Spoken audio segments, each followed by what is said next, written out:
Century Boulevard exit. As we all know, that's often the way to get into LAX. So Air 7 dealing with some LAX restrictions, but they're staying on top of this pursuit. There he is as he's weaving through traffic. Police are still behind him, Chris, but I've seen that they've given him a little space. Yeah, I don't think it's intentional, but the traffic just is not allowing them to follow that with that full pursuit package. They're having a little bit of trouble navigating. A lot of last-minute weaving that we're seeing here. It almost looked for a second like he was going to get off the freeway, weaved all the way over to the express lanes, and now he's really jockeying in between this rush hour traffic here. So they are still within sight. They can barely keep a visual at this point, as far as I can tell, trying to figure out if there's an airship overhead. Is there a helicopter? Okay, I'm being told there's actually 2 helicopters right overhead here. So they're going to let those helicopters follow at a safe distance if they can't keep up with them. But as you can see, just in this shot here, getting past the 105 freeway, there's a lot more volume on the southbound side. That's why he's resorting to those express lanes. If he stays with the express lanes, you'll see all of those black and whites get over with him and probably catch up with him sooner rather than later. But that's going to allow him to speed up a little bit here. But they are trying to keep up with him. They don't want to put anybody else's life in danger, and they have the luxury of those helicopters now overhead, able to call out that location. Chris, we're just getting word that the CHP is being notified. So this is LAPD on his tail at this point? Right, so what they'll likely do is inform CHP what they're dealing with on the 105 freeway. CHP will track this with them. They will be ready to participate, ready to engage if LAPD asks for that assistance. It appears at this juncture that LAPD is going to maintain control of this pursuit, but these things can change pretty quickly depending on the circumstances. So that is, it's almost like a courtesy at this point to let CHP know, listen, this is what's coming down the 110 freeway. If this continues down all the way into another freeway, into another county, they may at some point bring in the resources of California Highway Patrol. Right now, they're going to be letting those CHP units ahead of him know, and if they need any help, maybe blocking off some of those entrance ramps or exit ramps, very difficult to do in rush hour traffic, but they can use CHP to help out with those things as well. So he's now back in the express lanes, southbound on the 110 freeway. Right now, still an LAPD pursuit. 2 airships overhead, about 7 units that I counted behind him, but they have fallen back about a couple hundred yards here. There's that primary unit still with a clear visual of that suspect right there on the bottom left-hand corner of your screen. The suspect doing about freeway speeds, maybe just over the speed limit right now. We'll go ahead and throw up our real-time speed tracker as we push back in on that driver, and you'll let that calibrate just a second here. It's going to line up probably doing just under 100 miles per hour, maybe even closer to 90, I would say. He's probably not quite doing 110, but he's actually speeding up, so maybe that is a little more accurate than I'm guessing. But right now, he does have that left lane to really push the pedal to the metal, and a little less volume, actually, as we get further towards Gardena. Yeah, he's in a little compact Toyota, but it could really move, as you can see. And now the road is really opening up, but the police, LAPD, pretty close to him, right behind him. They have pretty large engines. They should be able to get pretty close to him right now, and now it's just a matter of just seeing where he's going to go. He's definitely flying past all the other cars on the freeway, which we believe are going 60, 65, maybe 70. He's blowing by them, so maybe you're right that he is going, close to 100 miles an hour. Thankfully, traffic is not very congested on in the direction that he's moving, although maybe I spoke too soon. Here he is on the shoulder, avoiding a slowdown there, and this is just so very dangerous. Yeah, Giovanna, he's really speeding up now, using that left lane, actually on the shoulder now, to really accelerate past all of this traffic. Really tenuous with all of these innocent motorists in play here. Really limits the options for LAPD, and now it does indeed look, as he crosses underneath the 405 freeway, he is committing to the southbound 110, but they are now asking for California Highway Patrol to prepare to take it over. California Highway Patrol isn't quite ready just yet, but they're going going to get ready. LAPD is prepared to hand this off. They're going to keep following it. They're going to stay behind them as long as they can. And then once CHP can get their pursuit package together, a pursuit package being a primary unit and a secondary unit and a backup unit at the very least, to be able to execute that felony stop once this vehicle comes to a complete stop. And hopefully this comes to a peaceful resolution. CHP will be prepared to bring the suspect in custody. But until they're ready to take it over, LAPD is going to stay right behind them. So they're in the middle of that transition process of handing it off to the California Highway Patrol, especially as he remains committed to the 110 freeway. Now, if he gets off the freeway, that could invite other agencies to get involved, or if California Highway Patrol is ready, they will take it over. So it's really a handoff operation that is now underway here, and it complicates things when we see all of this traffic, considering the time of day and all of the other variables here, not to mention the intel that we may not be aware of, but certainly it appears law enforcement is well aware of the crime here and the danger of that suspect behind the wheel. If he is armed and dangerous, that will play into their decision making. It'll decide whether they, execute a pit maneuver. What tactics they decide to employ are very pivotal, and that intel is obviously very informative. So we'll see how LAPD plays it, but right now they are trying to hand this off to CHP. Yeah, a moment ago you gave us a pretty clear look inside that car, and in the beginning it was very clear that he was honking his horn. That's why his hand was in the middle of his steering wheel. He was literally honking his horn as he was going by and warning people to get out of his way.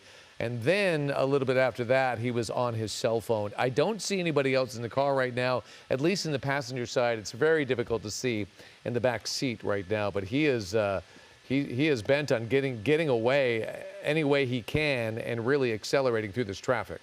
He really is driving recklessly, and you mentioned the cell phone. It looked to me at one point that he was actually texting with two hands. I saw the left hand move as if he was, fiddling with the phone. All of that driving very fast on that shoulder puts everyone else at risk. Yeah, we caught a glimpse of that cell phone too. Obviously tinted windows there, but it does appear, as you mentioned, guys, that passenger seat is empty. Not clear if there's anybody else in the back, but it does appear, in all likelihood, the suspect may be by himself here. But right now, he's got two hands on the wheel. We were able to take another peek through that front windshield there, but he does appear to be trying to communicate with somebody. He does have full control of the vehicle. He's navigating the traffic pretty well, albeit at extreme speeds at times, as he tries to get past some of this traffic. But a bulk of the volume is now behind us. And as we look further down towards the port of Los Angeles, as the 110 freeway takes us past Sepulveda here, he has a wide open 110 freeway to play with much milder traffic. But eventually, the 110 freeway, as you guys know, will come to an end here pretty shortly. He has opportunities to get off. In fact, I think he's only got a couple more exits. Eventually, he will either end up on surface streets or potentially over towards the Vincent Thomas Bridge if he continues towards the port here. But, we don't know where this originated. We know the pursuit started in Hollenbeck, but not clear whether he is heading towards a specific destination, where he resides. Any of those details right now still open question marks. Yeah, or if he even knows where he's going at this point, if he even knows that the freeway is going to be coming to an end, which could create some complications as he starts to navigate surface streets.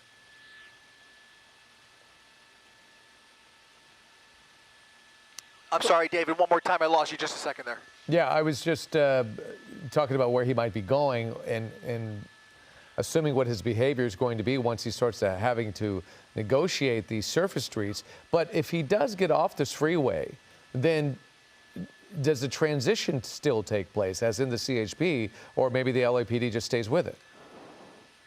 It's a great question, because now we're going to be in San Pedro, which is going to be in LAPD's jurisdiction.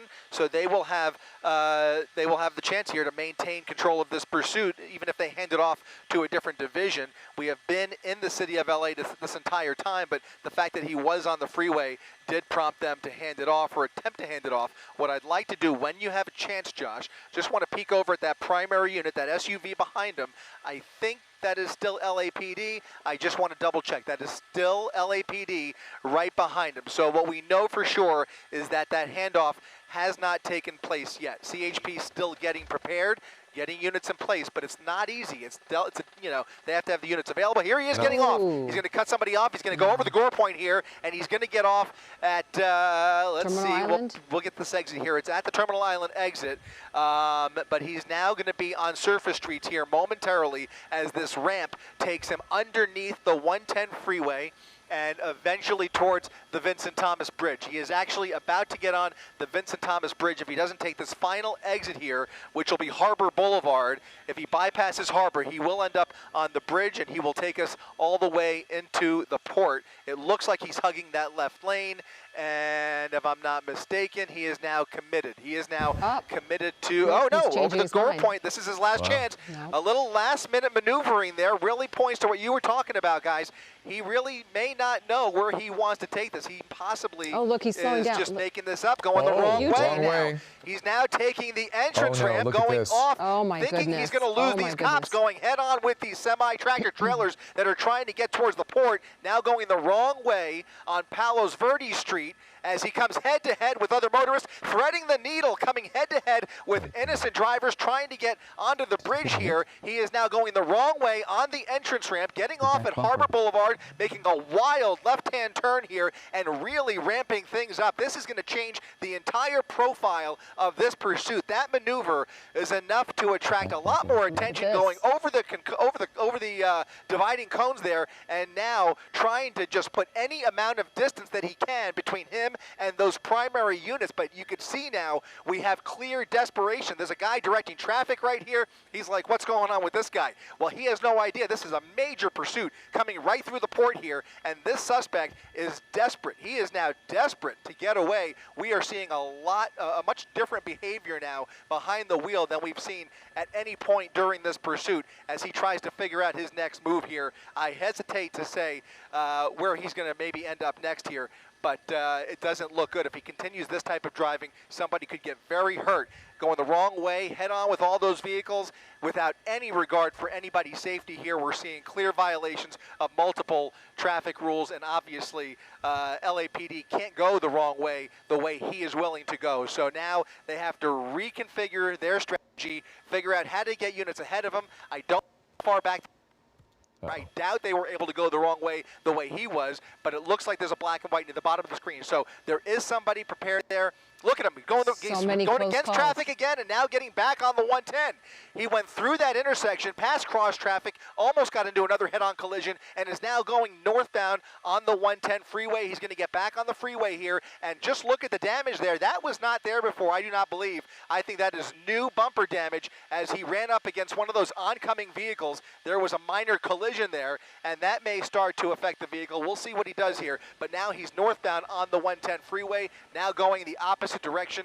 We'll see, guys. This is getting a lot more dangerous by the second. We need to look at the video. I think you're right. I think he hit one of those vehicles. I don't know if it was one of the big trucks or that pickup truck, but I think his tail bumper smashed into somebody as he was trying to squeeze his way through when he was going the wrong way. Look, He's about to lose the whole bumper. It's coming off. I do believe the front bumper has damage as well from an earlier collision. It looks that way to me, but this is about to go.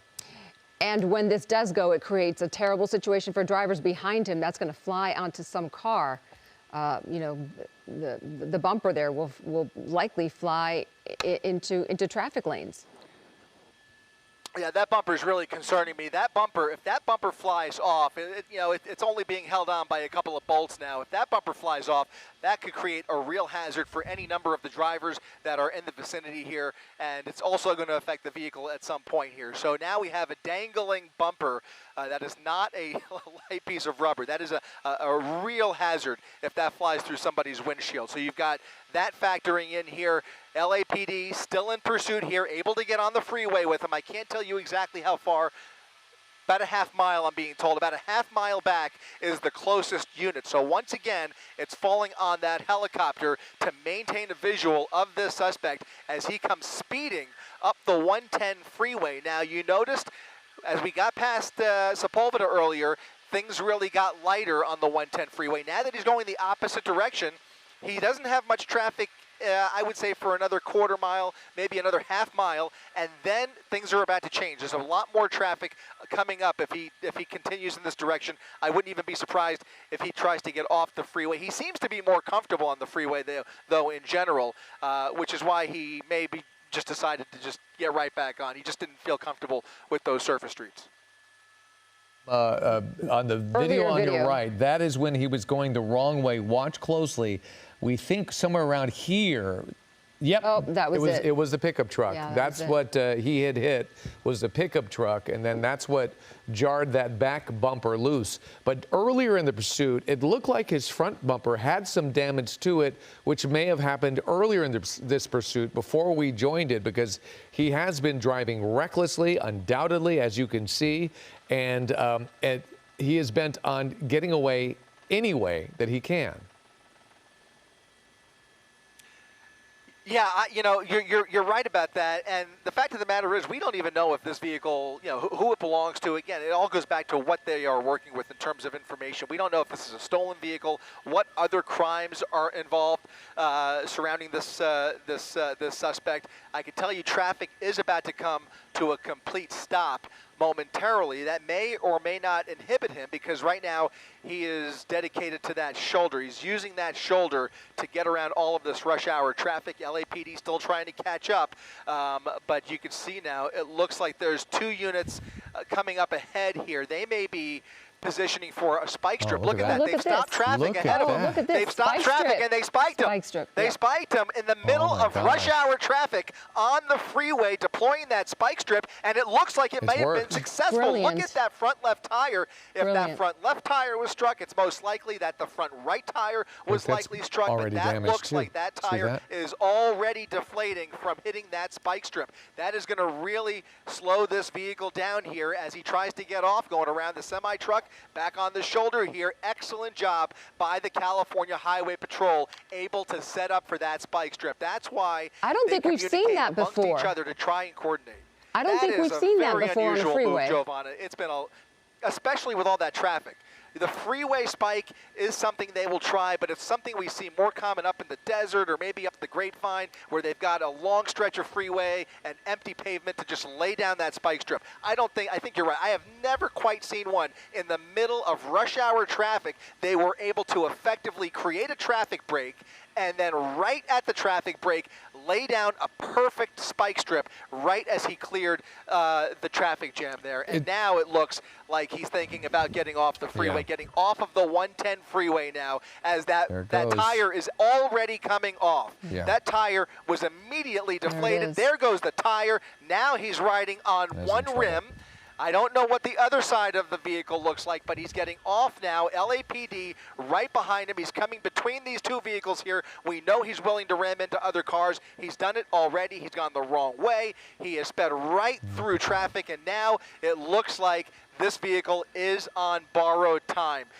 Tyler, when we get a chance at some point, if we can come around the passenger seat, I would like to see just what that other side of the vehicle looks like. But this vehicle is coming apart at the seams. We've got one tire completely gone. We've got the bumper dangling off here. There is other damage, and we're going to see how much longer this holds up. But right now, he just turned onto Del Amo Boulevard off of Fig, and he's slowing down dramatically. Also, the fender is also interfering with that front right wheel. So, it's a Toyota.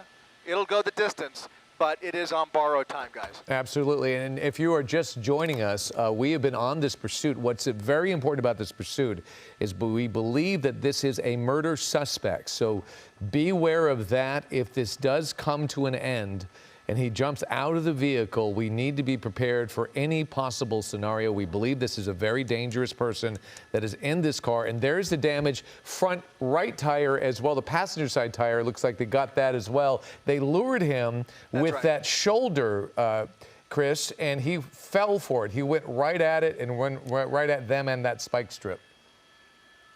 It was a work of art for law enforcement here. I mean, they're going to be congratulating that officer that laid down just a perfect spike, and great teamwork by that squad to, again, create the traffic break, create the opportunity, and basically bait him, like you said, and eventually knock out both of those front tires. That right tire is now on borrowed time. He is slowing down dramatically. This is a slower speed pursuit now, coming northbound on Main Street off of Del Amo, coming up on Francisco Street, and he's probably going as fast as he can, because I just don't think it's going to give him much more power with all of the damage here. But you never know. I mean, he's going to try and take this until the thing is completely dead. But it looks like that right tire was severely impacted. We know the left tire came off. Yeah, he's riding on a flat.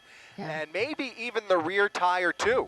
Yeah. Maybe even that right rear as well. Might have been affected. So, you know, it's unusual that you get both. It's unusual that you get both, because what happens is you have those spikes. Those spikes are like little straws that are pointy, and they go right into the rubber, and basically allows the tires to slowly deflate. And occasionally, if he turned the wheel at all, especially if he tried to avoid the spike at the last second, maybe he was able to get some more spikes in the back as well. It looks like that back tire is misbehaving as well here. Right, but we're now facing a new set of potential dangers. He's slowing down. We know that he's wanted for murder. We don't know if he's armed. So this could, you know, we could see another level of risk to law enforcement and the people around him. Clearly, yes, clearly a violent person behind the wheel, at least suspected of murder. And you can see now 1, 2, 3, 4, 5, 6, 7 units behind him. That's been about the case since the beginning of this pursuit. By the way, it does look like he's coming even closer. Chris, we're gonna run the video. So, we're running the video of that spike strip to show how it worked, and we were watching him go down the shoulder of the road. This is at the 90 way, right at the center, 91 freeway, right at the center divider, where they threw that spike strip out there, and they got him, and the results were almost immediate. But Chris, back to the live picture, is this a place where they would do the pit maneuver, or are they just going to wait this out? You know, it's doable. I mean, they have that median there. They may even have control of traffic ahead of him. They don't have control of traffic ahead of them, but they do have enough pavement to play with. The key here is if they have any information regarding whether he is armed or not. If he is a known gunman, they will be less likely to execute a pit maneuver. However, if it's a stabbing suspect, they may play it a little bit differently. So it just depends on what they are comfortable with. There is an incident commander making the call at each and every step of this pursuit. But right now, that spike strip had exactly the desired effect. It was an impeccable spike attempt, a successful spike, and that may be enough to just exhaust what is left of the rubber on this car. And so with enough open road here up Main Street, they may just take it a little bit further here before they think about a pit maneuver. If it gets to that, they can use that, but that's something they'll probably save in their back pocket. Yeah, well, he's driving slow enough that it's possible LAPD officers are ahead of him and waiting in some position to try to get him to stop completely. Coming up on a busy intersection here. This is going to be Main Street at Victoria. It's the first major intersection since we've gotten off here after that spike, and now it looks like he's stopping for traffic, now going through the intersection, continuing northbound on Main at a very slow speed, maybe about 25 miles per hour, Josh, something like that, not more than 30 miles per hour at the very most. So yeah, right around 28 miles per hour as he just expends whatever is left, because his time is, he knows his time is numbered. I mean, he's on borrowed time here. He's really enjoying his final minutes of freedom. What he decides to do at the end of this pursuit is obviously the open question. Will he run for it? Will he be aggressive? Will he cooperate? You can only hope that this will end as peacefully as possible. But what we can kind of breathe a sigh of relief about is that those speeds have come down dramatically. And that is, again, thanks to that perfect spike strip, which really has now really decreased the risk involved in this pursuit. Now they have the luxury of time on their side. They've got all the resources at their disposal, and they're lucky enough to have a lightly trafficked Main Street as he continues now underneath the 91 freeway. Yeah, he's still around a lot of folks right now that could be collateral damage if something gets really bad here. But you're right, he may be at that point where he has nothing to lose, especially if he's a murder suspect. This could be his last little bit of freedom that he has, and we don't know what his state of mind is at this point. Maybe they are content to just ride this out. Maybe, if they're lucky, they could even communicate with him through his cell phone. We don't know if that's possible, but it has happened in the past. If they could talk this guy down and get him to surrender peacefully, that would be the ultimate scenario to end this on, but you never know. And if there's a lack of communication with him, then it's a wait and see. They probably won't have people up front to stop him because they don't want to force a violent exchange. Maybe they're more willing to wait this out, let him get fatigued, and then give up. Yeah, and that really comes down to the agency, right? So you're right. In all likelihood, LAPD will not box him in, but it is one of the tactics that we've seen a little bit more frequently recently, where California Highway Patrol, for example, would be willing to kind of get in front of him. So again, these decisions vary from agency to agency. I think right now you're going to see a cautious approach as we start to see a little bit of smoke emanating from that front right tire, some debris coming off. There goes the tire, and he's now on two rims. The front two tires have now completely come off. He's driving on nothing but rim on the front, and those rear tires are just barely holding up. At some point, he will be on just, he'll just start grinding that metal into the pavement. And yet again, just look at how this Toyota is behaving. I mean, it's still moving despite the fact that the tires have now come off. Yeah. And we've seen this before.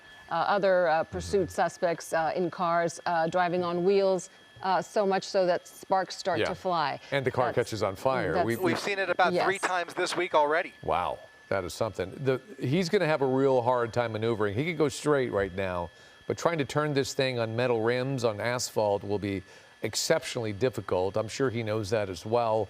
It's a matter of him just deciding when to stop. It's a good point. We'll see if he knows that.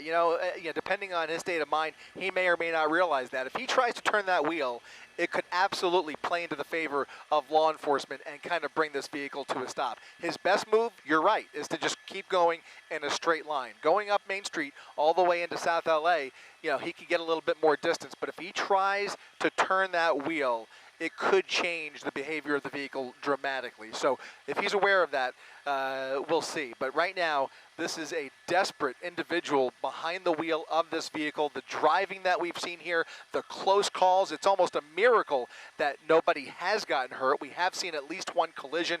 You can see heavy damage on the front and the rear. Now coming up on another busy intersection. This is going to be Main Street at Redondo Beach Boulevard. Traffic slowing down, lights and sirens blaring through the intersection, giving all of those motorists the opportunity to allow for this caravan of LAPD units to continue the slow speed chase northbound on Main Street, coming up on 152nd Street, just north of Redondo Beach Boulevard. And you can see the other vehicles stopping. I'm sure the lights and sirens are giving them,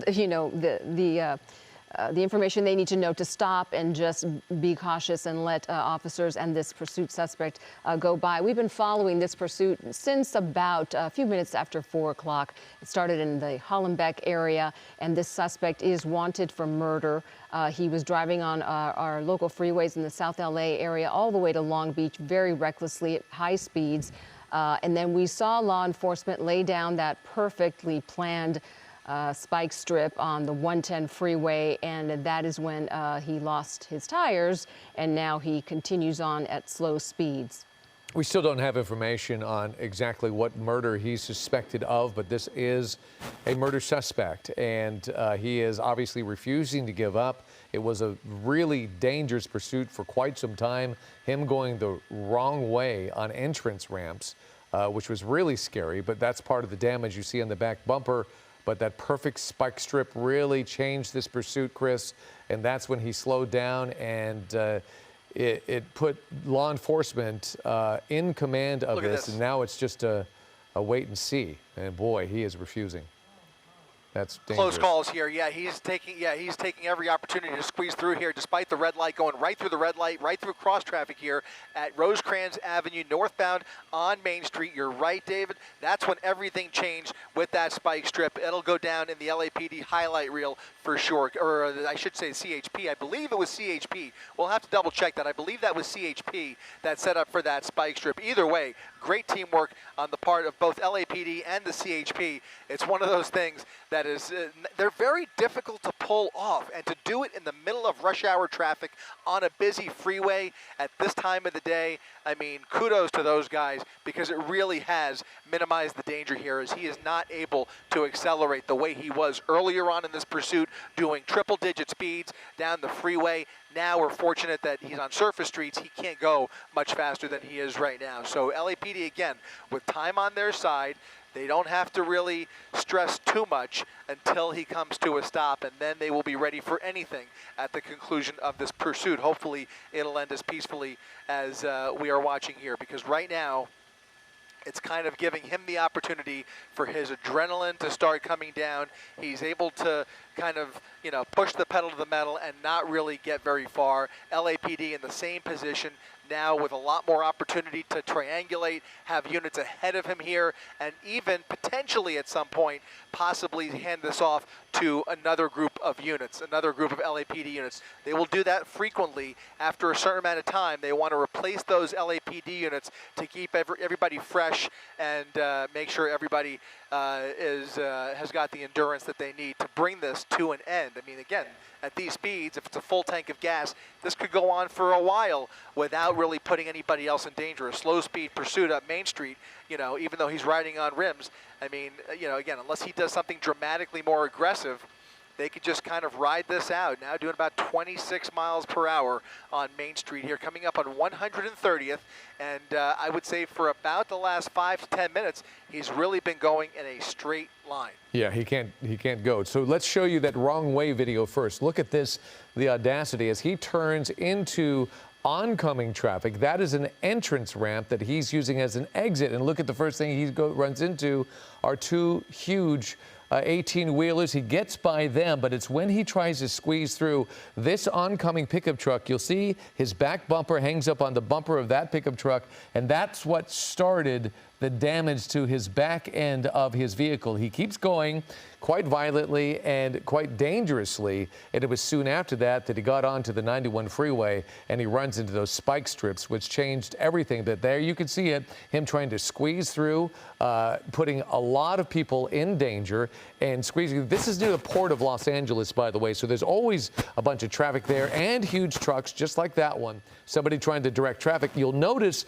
law enforcement is not behind him. And Chris, you made a great point, which I didn't realize. If he goes the wrong way on a ramp like that, law enforcement will not follow him. Is that correct?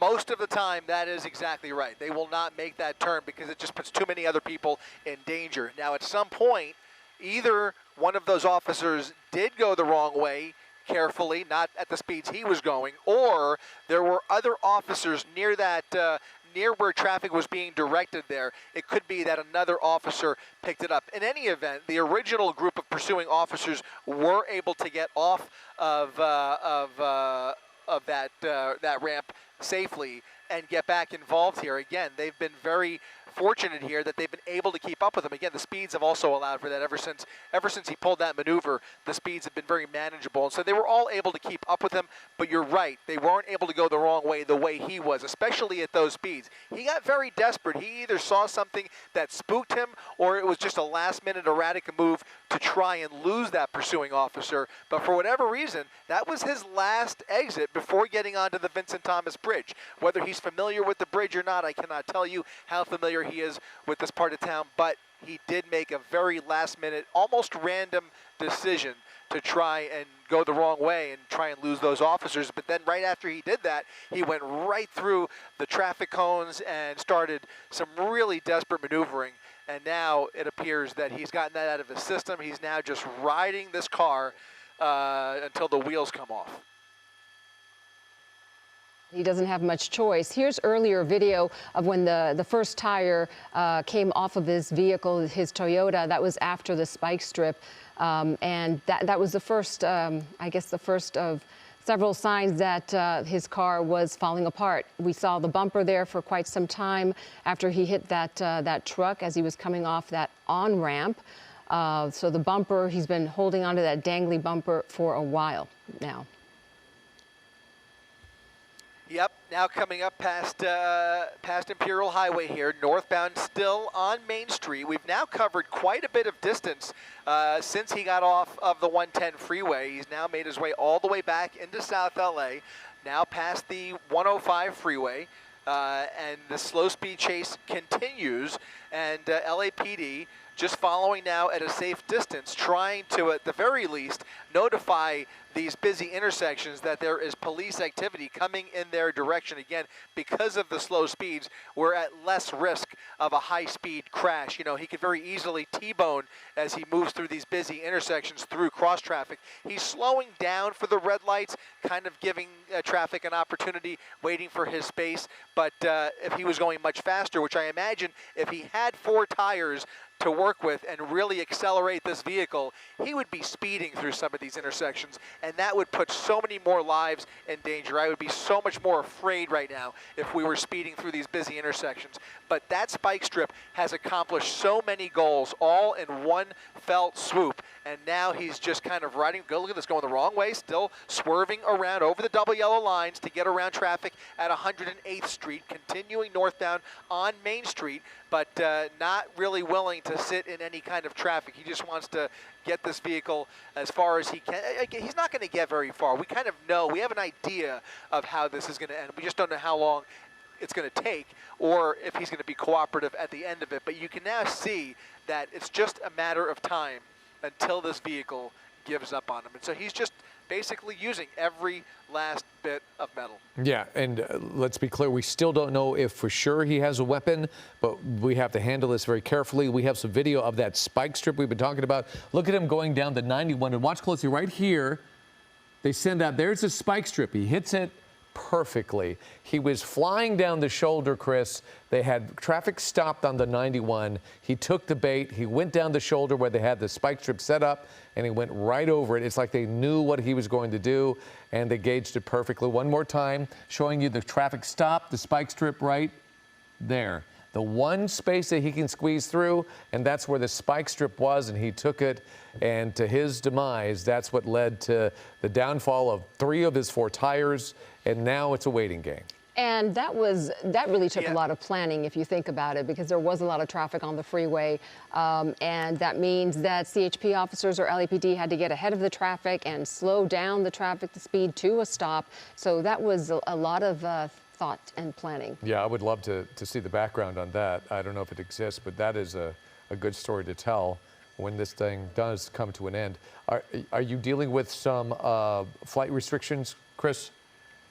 We are. I was just going to tell you, he is now driving away from us. We've now passed Century, and he is continuing northbound on Main Street. So you're going to see him kind of ride off into the distance, and we'll see at what point we may decide to just kind of come around LAX's airspace and meet up with him further north, closer to downtown. We may have to lose sight of him momentarily. We'll see how far he takes it. We're going to try and keep the camera on him. But the one thing that we're starting to notice as word gets out on the various apps and Citizen, we see a lot more people trying to catch a glimpse of the slow speed pursuit. It's slow enough that they can kind of come outside and pull their cell phones out. And we're seeing a lot more people almost cheering him on at some points as they come through the neighborhood here. So LAPD now has that factor to deal with as well. Folks coming out trying to participate or catch a glimpse of the slow speed chase here on Main Street on a Thursday afternoon. It is the excitement of the day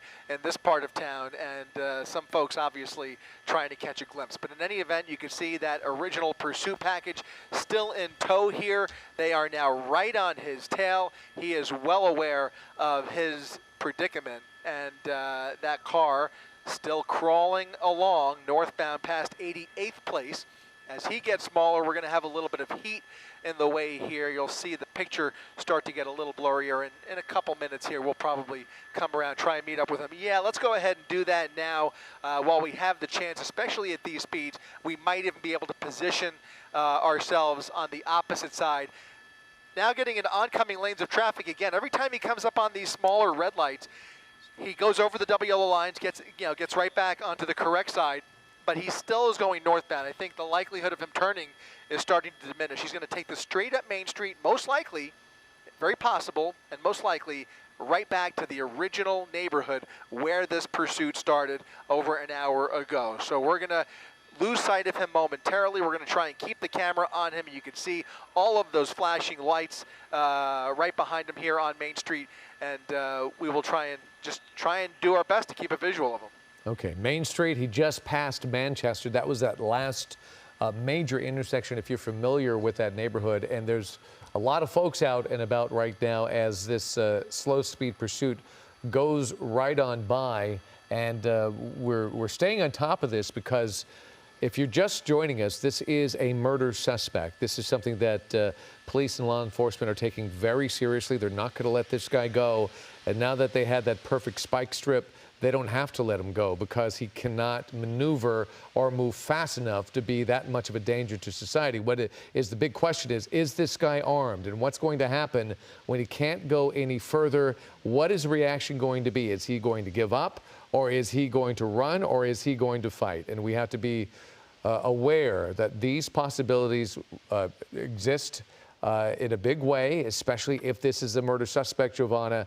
This guy, he is on his last breath as a free man, and he could be desperate. As you were talking, David, the man on the right of your screen was waving his hands and sort of shaking his arms, apparently egging him on or celebrating him. I mean, we don't know, we can only guess, but we can only hope that law enforcement is in touch with him in his car. We know he has a cell phone, or maybe he's talking to family. Hopefully they're trying to talk him down, convince him, persuade him to turn himself in and end this peacefully. Yeah, the tread on both front tires is gone.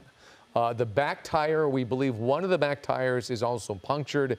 It still has tread. If there is one functioning tire, so be it, but maybe both are punctured. We're not quite clear yet. Nevertheless, you can see the damage on this vehicle. One is from a collision with a pickup truck when he was going the wrong way on an entrance ramp, but the rest of the damage looks to be from that spike strip and the disintegrating rubber. He does try to turn. Look at that. Right towards you, Chris. Westbound Florence, a wild left turn with no tires, and he just randomly made a left turn on Florence. I should tell you, we may actually lose sight of him now because unfortunately we were in the process of transitioning through LAX's airspace. The control tower was nice enough to allow us to follow Main Street northbound along the 110 freeway, and we were able to catch up. But now, unfortunately, we're going to start pulling away from him here as he ventures back into the Bravo airspace towards the airport, and that's gonna inhibit our ability here in just a second. Unfortunately, he made that turn. This is going to give us a real problem here. He's going to disappear behind these buildings. LAPD fortunately able to make that turn with him. We're listening to the radio to see if they have any luck, but a random turn there at the very last second, making a turn off of Main Street onto Florence and getting closer now to the 110 freeway. It looks like he's underneath the 110 freeway, underneath the Harbor Freeway, coming out the other side. And that is going to put him, oh, look at this, getting back on the freeway. What? He might be getting back, on the freeway. That's not an entrance ramp, but it's going to, yeah, that's this northbound Flower, which runs parallel to the 110 freeway here, but he will eventually run into a entrance ramp that will put him onto the freeway if he decides to take it. So look at him. He's coming up southbound on Florence, and now potentially you have to wonder why he's making these turns. Is he deciding that maybe he's approaching the on-ramp here, so maybe this is just a game of cat and mouse for him at this point. I was going to say maybe he's got an idea of where he wants to go, but it almost looks, you see the on-ramp right there in the middle of your screen, and it looks like he is going to take it.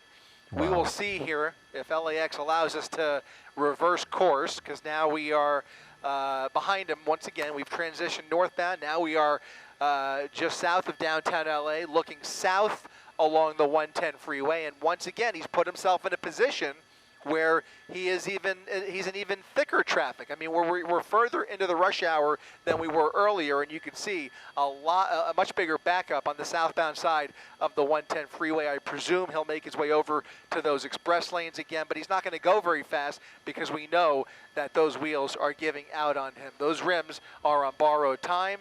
It appeared that the rear tires were affected as well. Look at this, look at The this. truck This is truck getting in is the trying to way. get in the way, trying to get him to stop. Or we thought. was. Well, It appeared that way anyway. yeah, maybe. Yeah, maybe. I mean, now it looks like he's decided to get off the freeway again. So now LAPD getting on that exit ramp, getting back onto Manchester Avenue. It certainly appears as though he's making this up as he goes along here. But now we are westbound on Manchester Avenue, and we will see if he comes up through this intersection, decides to maybe either make a U-turn or continues westbound. I do not see him yet. He's going to be behind the tree right there, and it looks like he is making a turn. Making a now eastbound turn. Eastbound turn on 84th, LAPD right behind him here. Now going underneath the freeway once again. And if the game of cat and mouse continues, he may very well get back on the freeway where he has been most comfortable during most of this pursuit, but actually looks like he's going to continue eastbound. So eastbound on 84th, I believe, coming up on Broadway, and almost looks, if you notice that, guys, it almost looks like he's able to pick up a little bit of speed there, the way he went through that intersection. He's going through a residential neighborhood now, LAPD right behind him as he continues eastbound on 84th. Yeah, hard to see him from this view now, but we hear from law enforcement officers that pursuit suspects will often return to the neighborhoods that they're most comfortable with, that they're most familiar with. So maybe that is what we're seeing here. I think I said 84th. It actually appears that he is still on Manchester. So he's eastbound on Manchester, and LAPD now managing another vehicle that's trying to get involved in this pursuit. So they've got another complicating factor here. Not sure what the relationship is here, but there's another vehicle that is attempting to follow. We have multiple reports of that now as he makes a northbound turn onto Main Street off of Manchester. If you notice, guys, he's now done a complete circle here in South LA. So he is definitely making it up as he goes along, maybe providing an opportunity for potentially another spike attempt on those rear wheels. But, at this point, guys, I think they've had several opportunities if they were going to give a go-ahead for that pit maneuver, and the fact that we have not seen it yet tells me they have made the decision that it might be too dangerous with whatever information they're working with, because I think we would have seen it already, and under these circumstances, the fact that we haven't tells me they may be just looking to continue the course here without a pit maneuver. So he is now on the east side of the 110 freeway, northbound on Main Street, north of Manchester. We have been here before. In fact, if I'm not mistaken, I think he has actually been right along this stretch of Main Street twice already. So this might be the third time that he's driven through this neighborhood right along Main Street. I was saying earlier that sometimes pursuit suspects will return to areas that they're familiar with, neighborhoods that they're familiar with. Maybe that's what we're seeing here. And it's such a tricky tricky balancing act, really, for law enforcement. They have to obviously stay on top of this suspect. He's wanted for murder. That's what we know. We don't have any details, but they also have to keep the public safe. So it's very difficult for them to balance the two. And time is on their side. They can continue following him at slow speeds for a while. Hopefully get him fatigued to where he just grows tired of this and decides to give up. Yeah, at some point he will get tired, or the vehicle will run out of gas, one or the other, or another mechanical issue considering the condition of the vehicle. The other obstacle that they are working with, or the other factor I should say, is that you have people in the neighborhood who are attempting occasionally to get involved here, and that really complicates things at the end of the pursuit, because at some point they're going to pull their weapon on the suspect to make sure that he cooperates, and they don't want to have to use force. But in the event that there is a crossfire situation, they can't afford to have anybody else in their way with cell phone cameras waving the suspect on. So now he has made another turn here from northbound Main. He's now going eastbound on 71st Street. Still crawling along here, doing about 25, 30 miles per hour as LAPD continues to make their way eastbound with him here. He is just kind of taking them along for a joyride at this point, enjoying his final moments of freedom. All right, and we will continue to watch this pursuit. Eventually, if we can get this to come to an end, it's important because this is a murder suspect. We can't emphasize that enough. This is a very important pursuit that's going on right now, trying to get this guy off the streets as he is barely moving along in a vehicle that has no tread. Oh, he's turning once again. Taking another turn there, Chris, weaving his way through this neighborhood. Yeah, exactly, and that poses a real danger too, because if you notice, these are narrow residential streets. So again, these are all factors that obviously LAPD has dealt with many hundreds of times. They're well trained, but it does complicate factors nonetheless. When you have these narrow streets in a residential neighborhood, you know, that's why we always say we would much rather see a dangerous pursuit on the freeway as opposed to a narrow residential area, because we just don't know what the suspect is capable of. And we've already seen him making several desperate attempts, including putting the public at danger. Other motorists have been at risk during the course of this pursuit, even in head-on situations. He's already been in a collision. They have all that information. They know that he is desperate to get away. Now going through a red light here. He's going to be southbound on Avalon through 71st Street. And again, continuing to zigzag through southeast Los Angeles here at about 25 miles per hour with an unknown amount of gas in the tank. That's a good point. That could go on for quite some time. I was leading to the fact that there is a lot of news going on today, including some weather news this afternoon, some severe weather, especially towards the desert and the Inland Empire, that we would love to get to eventually.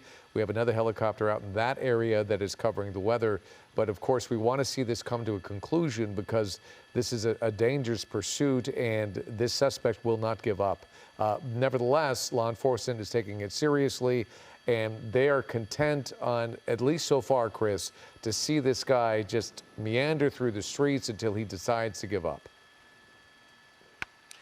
Yeah, and that has been the case, I would say, now for upwards of 30 to 40 minutes, where he has not had the luxury of really being able to accelerate. It's just kind of dragging that bumper along, riding the rims, grinding into the pavement, just trying to weave through some of the intersections. Occasionally, he'll go right through the red light. He'll swerve around into oncoming lanes like he is right here, getting right back on the right side here, and just taking these officers along for the ride.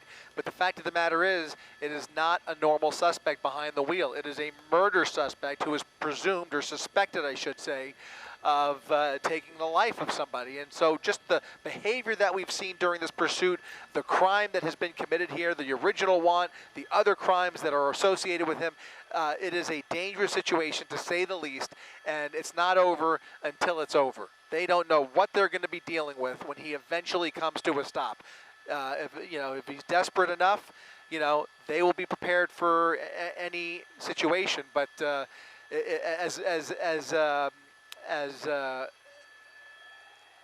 it seems like a static situation when you cover these. What was a high-speed pursuit has now turned into a slow-speed pursuit, and what appears to be a static situation could change on a dime once he eventually comes to a dead stop. And so, like I said, it just isn't over till it's over. And when you see these people cheering him on, it gives you pause, because you just don't know how this is going to end. You see people crossing the street here.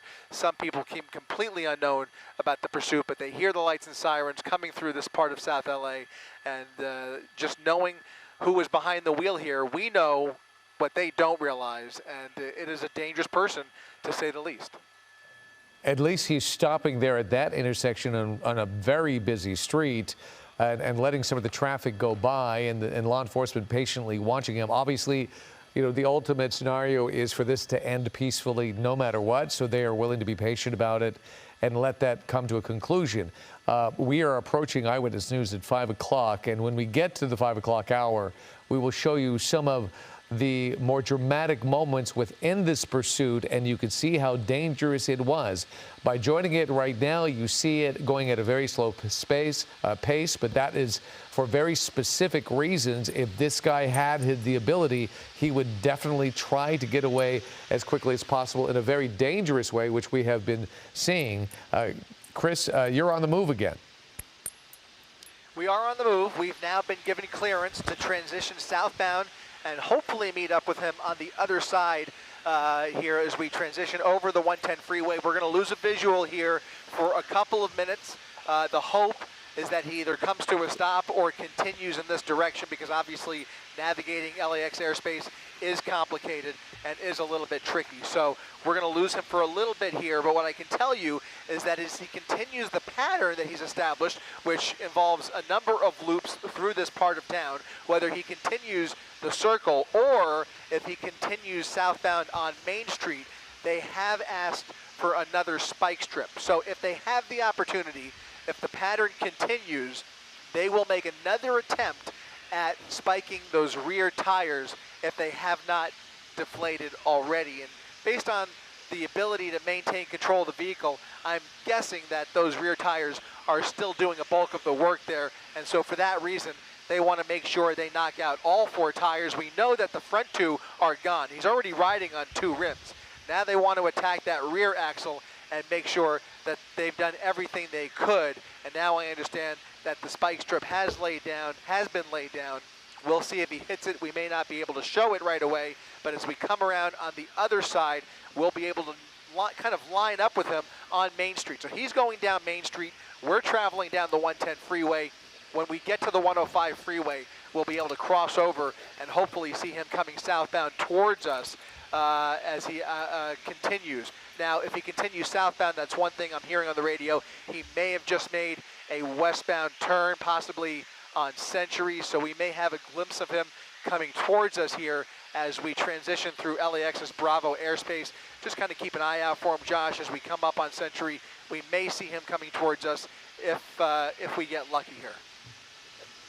All right, and as we begin Eyewitness News at 5 o'clock now, the voice of Michelle Fisher, I'm joining David Ono as we continue to keep an eye on this wild pursuit that's been going on for about an hour now. I was in my office getting ready for the show, watching the coverage that's been ongoing, and just remarkable to see how at one point this vehicle was making these wild maneuvers and has now kind of been forced to slow down because of the condition of the vehicle. As you mentioned, we know at least two of those tires completely gone now. He's riding on rims for some time, and as you mentioned, maybe a second attempt at a spike strip to get the back tires disabled to hopefully eventually get this driver who is suspected of murder to stop at some point. You have to ask yourself, what is the goal here, after a certain point? I think the goal is for this to end peacefully, and whatever that takes is what it takes.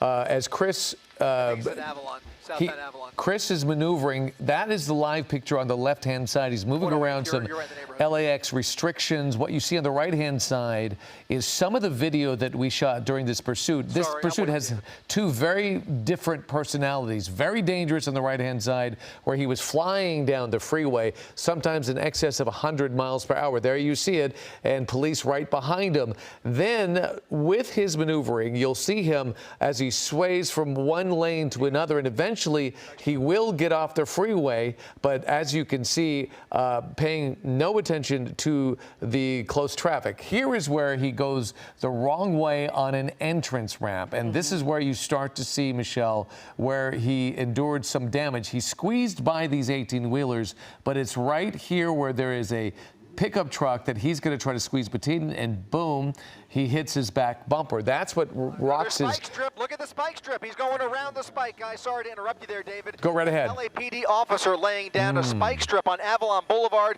agitating the suspect a little bit as he swerved right around, unfortunately missing that spike attempt on the rear wheels. I apologize, David. I know you were recapping there, but we saw that spike strip laid down, and he almost struck it, but he was able, because of the slow speed here, here, he was able to kind of navigate around it. So we have picked it up once again, as you can see here, as he continues coming towards us. He's now going southbound on Avalon. He shifted over a block from Main Street, and he's now coming up on 116th towards the 105 freeway. In fact, now crossing Imperial Highway underneath the 105 freeway and coming out the other side here just south of the 105 freeway, David. Yeah, so that spike strip was unsuccessful. But look at this spike strip. This is where everything changed. He was on the 91, and he hit it right there. That was a little bit late on the video, so you couldn't quite see the setup there. But they had stopped. CHP was successful in stopping all the traffic on the 91, forcing him to go up on the shoulder. And on the shoulder of the road is where that spike strip was laid out, and he went right down the shoulder over the spike strip, and almost immediately you see those front tires deflate, and minutes later you see the rubber come off. That is on the passenger side. The driver's side rubber had already come off, and so now he's dealing with metal on the asphalt on the front at least. I thought the back tires were punctured, but it looks like they are not. That's a great shot right there, Chris, that you could get a clear shot of not only the driver, but the fact that those back tires are still inflated.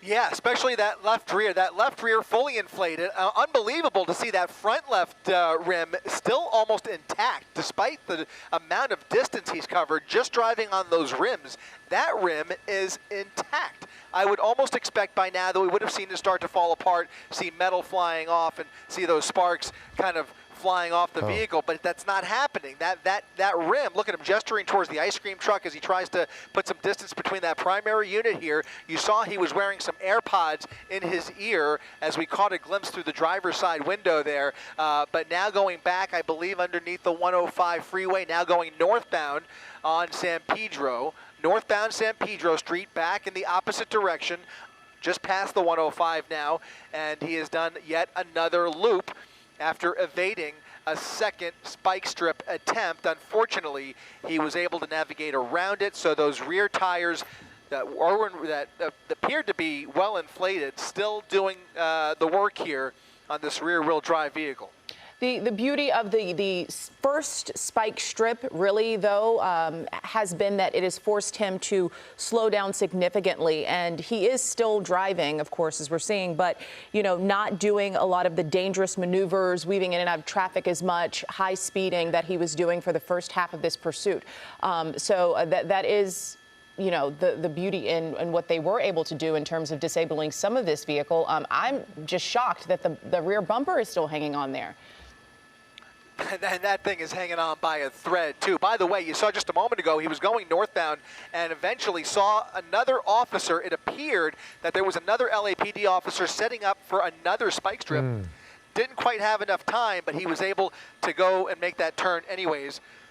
Made a westbound turn and is now on Main Street, northbound on Main Street, parallel with the 110 freeway, continuing at about the same speed, past 112th.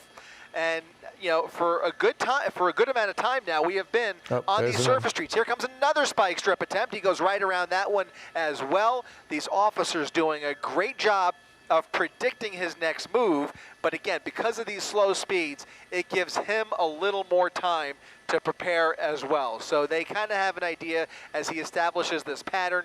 There are now LAPD units flooding this neighborhood, prepared for these turns almost, as they try and lay down a spike strip to bring those rear wheels to heel. And right now, they just haven't had much luck with those rear tires, but he is running low on fuel. We have to presume at this point that this vehicle is on borrowed time. You see smoke coming from underneath the vehicle. Those rims are getting very hot.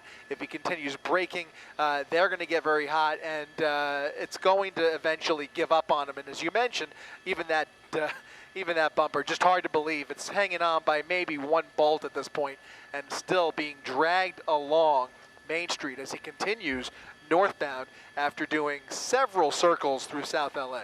Him staying in the middle of these lanes allows him to see what is on the side. If he were tucked up against the right-hand side, perhaps officers would have a little bit better luck, but he knows that if he stays towards the middle, he can see who's on the right and who's on the left and react to it. In fact, we have video of that second spike strip attempt. Watch closely here, and he is coming up. There is a LAPD officer. He pulls a spike strip, and he takes a really hard turn. He almost got him. Almost, but he reacted just in time, and he made a really dynamic maneuver and got around that spike strip. But they're trying. Another Chris, spike strip. Another attempt. one. The third. Yep. Well, technically a fourth attempt. A fourth attempt. It's at least the third or fourth, and again, same situation, right? He sees it, he's able to turn. In this case, he was able to go around it, and yet again, you see more people cheering him on. The longer this goes on, unfortunately, the more we start to see people try and come out and catch a glimpse, because as predictable as he's been for those officers with the spike strips, he's also been predictable enough for the folks in this neighborhood to come outside and, like I said, try and get a shot, try and post it online. But the joyride is continuing, unfortunately, just slow enough for him to evade these spike strips. It's a tough thing. You know, you would like to see him going maybe a little bit faster so he's got less time to maneuver. But the way he's been able to maneuver the vehicle without those front tires is really amazing to me. In fact, a second ago I said that is a rear wheel vehicle, but I'm being told that that's a Toyota Tercel. It's actually a front wheel drive vehicle.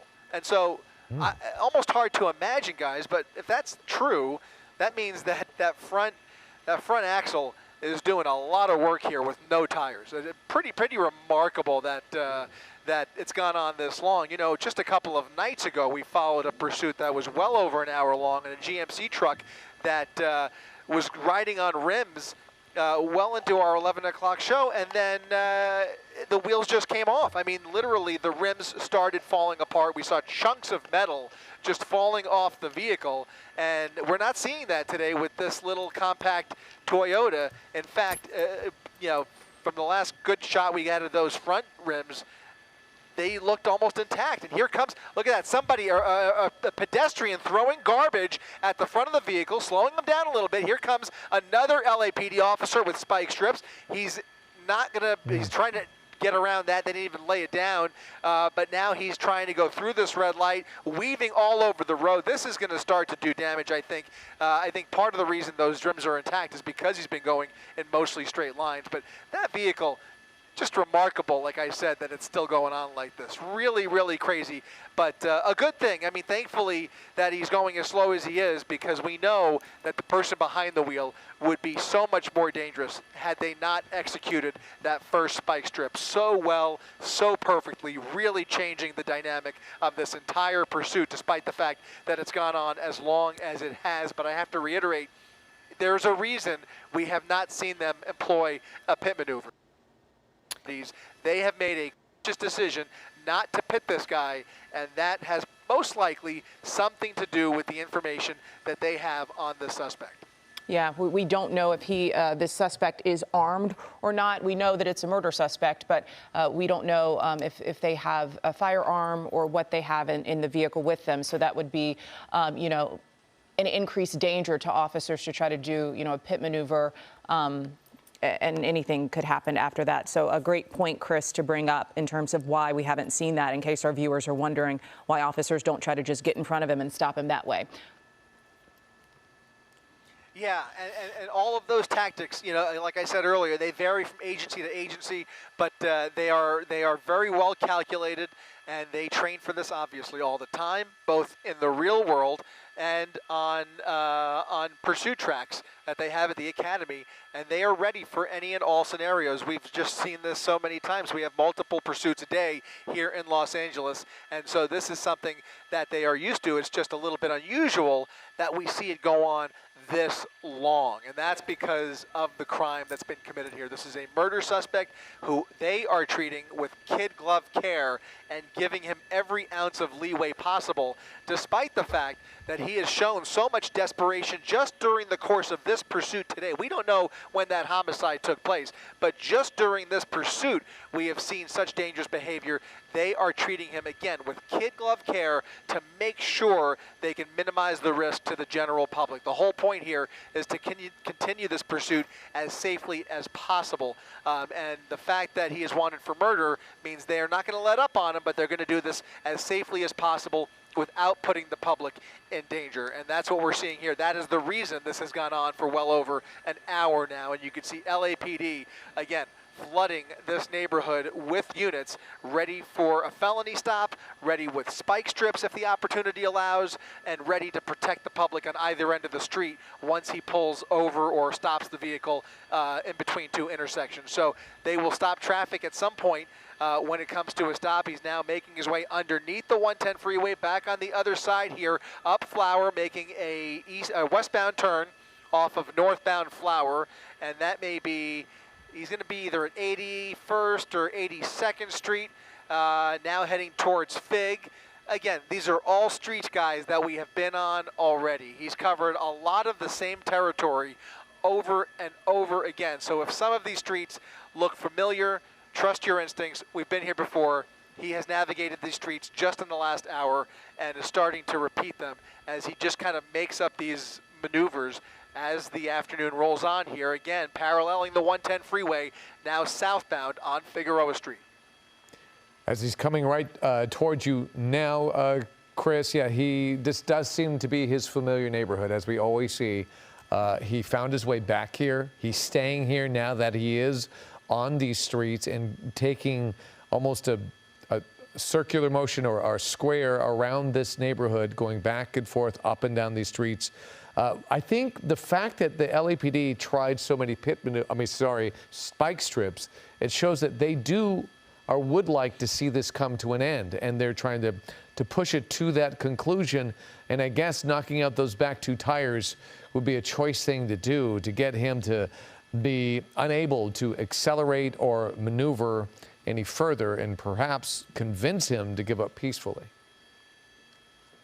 And I'm getting some more intel from some of our car enthusiasts that this is actually not a Tercel. It's a Toyota Corolla hatchback that is probably an all-wheel drive. If I'm not mistaken, I think it comes in all-wheel drive or front-wheel drive, or perhaps just all-wheel drive, but that starts to explain why this is still going on and why he's able to navigate and maintain control of this car. It is because it is a capable compact sports car. It's an older model Corolla, I believe, but an all-wheel drive one possibly nonetheless, that is really giving this car the endurance it takes to ride it out again, without tires on the front. I just am still blown away by the endurance of this car. But as you can see, we're doing another circle here through South LA, now making a turn off of Hoover and thinking twice about it. Another random last-minute turn, now committing to Hoover, coming southbound past 88th Street. You can see all of those lights and sirens.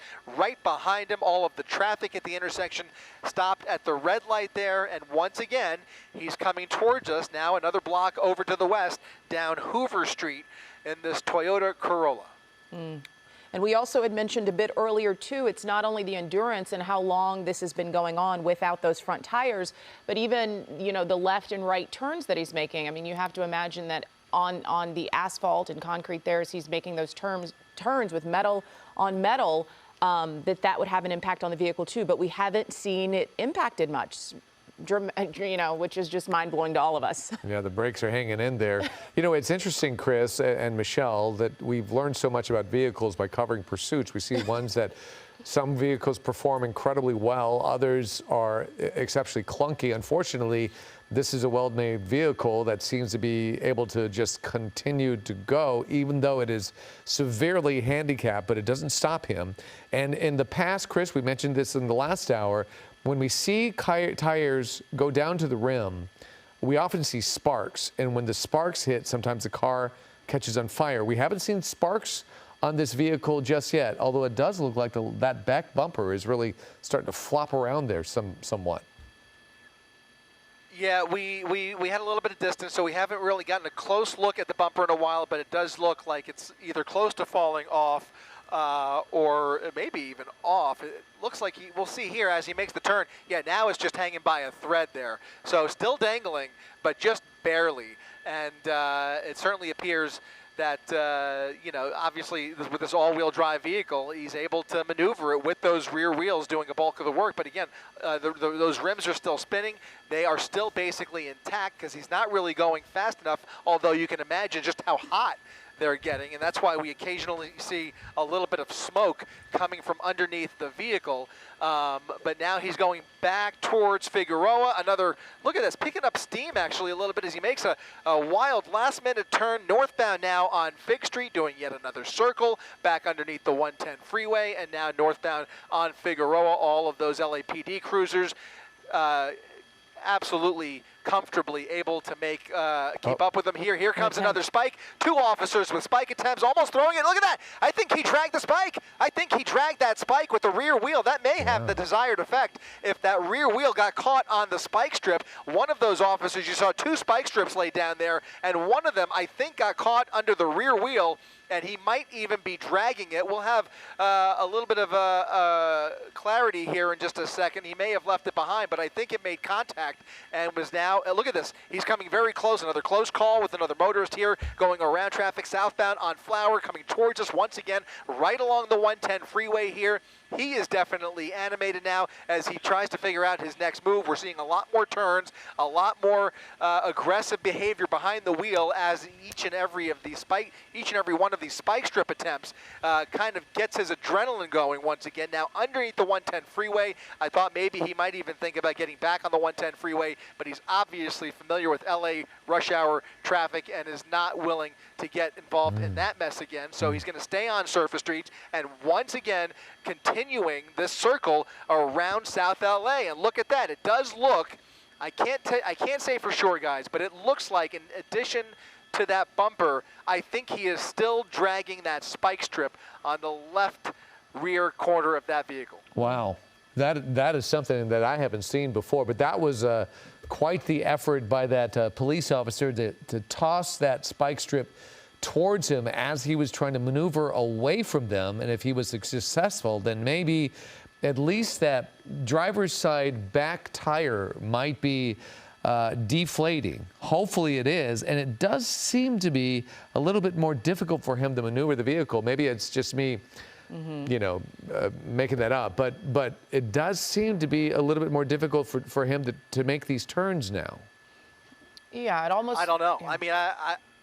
I mean, it almost looks like to me, it almost looks like it's had no effect, to be quite honest. Oh, okay. I mean, he is just zigzagging his way through now, and it almost appears to me that he's going a little bit faster. So he's probably going as fast as it'll let him go, but it just does not seem to be here. He's another truck backing up here as he navigates a narrow residential street, but the mobility of that car does not appear to be affected by this. For the first time, it almost looks like he's coming to a stop here. Officers with their door open as the vehicle appears to have come to a stop here. They have officers in front of him and officers behind him. He does not have anywhere to go here at the intersection of Main Street and 92nd.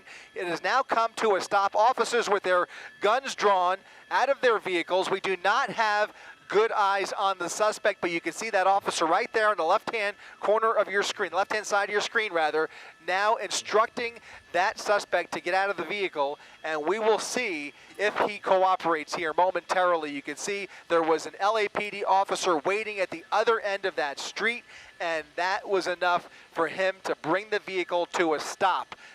Maybe even setting up for another spike strip there had he continued through, but in any event, it looks like he's blocking the entire roadway. That's a very narrow residential street. That's 92nd Street off of Main, and it looks like the driver is still in the vehicle. You can now see behind that light pole, the vehicle has indeed come to a stop.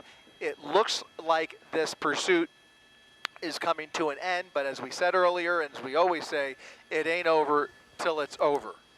Yeah, how is this going to come to an end? And clearly he is still in the vehicle. It doesn't appear that he is cooperating at all, but at least he's come to a stop. And this is where, Chris, we have been saying it could get really tricky, depending on whether he has a weapon or not. And also, the police officers know that this is a murder suspect. He is considered a dangerous person. So how they handle that could be due to what they know about him. And as you said, they may have more information that we don't know when it comes to how they apprehend him and how they handle him. Absolutely. In fact, what they are not going to do in this situation, we can say almost with certainty, they will not approach that vehicle because of the crime here. Now, it almost looks, I can't tell, looks like the driver's side door is opening. We will see how he behaves. What will not happen, what I was about to say, is that they will not approach him until he shows signs of cooperating with them. They will not tackle him. They will form a perimeter, and if he decides to run for it, they'll be ready at every juncture here. But in any event, it looks like he is putting his hands up in the air. He understands that time is up, and this pursuit is now over. He steps out of the vehicle, stepping away from that Toyota with his hands up in the air, clearly visible, as the suspect cooperates with those LAPD units. They will now treat this very carefully as they place him under arrest after a lengthy pursuit, both high speed and low speed. This pursuit has had it all, and it looks like he is showing them his waistband, making it clear that he does not have a weapon in his waistband, throwing off his baseball cap, and now giving up about as peacefully as you could possibly expect. They will approach him here momentarily, or they will ask him to walk backwards. We'll see which they choose here, but that vehicle appears to be empty. The suspect now appears to be cooperating. We are looking at it long from several miles away. That explains the shaky shot here. But you can see there are people in their backyards trying to catch a glimpse of what's going on, either watching it on their phones or hearing about it on the radio, and now trying to see what all the commotion's about here, and that is really the worst nightmare for law enforcement. Look at them approaching the vehicle. They're making sure the vehicle is clear, even with the suspect, as he is now on his knees. They now make sure that he was the only one inside that vehicle, and now approaching him with an arrest team, with his hands on his head, handcuffs being placed on the suspect, and this pursuit is officially over. Wow. Thank goodness. Yeah, after about an hour and a half long pursuit, right? And a peaceful ending at that, which is great. They handled this perfectly. Yeah, we always like to see things end peacefully, no one hurt. So that is good news there, this pursuit again, that for a murder suspect who's now being taken into custody after an hour and a half. We do want to move on to some other news that we've been following today. Right now, reaction tonight with Disney ABC taking late night host Jimmy Kimmel off the air, quote, indefinitely. There is outrage from some saying that this is caving to political pressure and an assault on free speech. And our Mark Cota-Robles is live in the newsroom with all the details on this